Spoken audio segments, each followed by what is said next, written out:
చూడండి ఆ జీవి నా కోసం వెయిటింగ్ చూస్తుంది కదా, నేనా కాదా అని కన్ఫర్మ్ చేసుకుంటుంది. చూస్తుంది చూడండి, వచ్చేస్తుంది. నేను కన్ఫర్మ్ అయ్యాక వచ్చేస్తుంది చూడండి.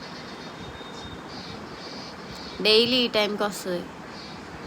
ఆకలేస్తుంది దానికి, ఏం పెట్టినా తింటుంది. నేనంటే అంత ఇష్టం.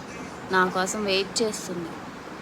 నిన్న నేను లేను, గుమ్మం ముందుకు వచ్చి అరిచిందంట. ఇంటి ఆపోజిట్లో వాళ్ళు నాకు చెప్తున్నారు.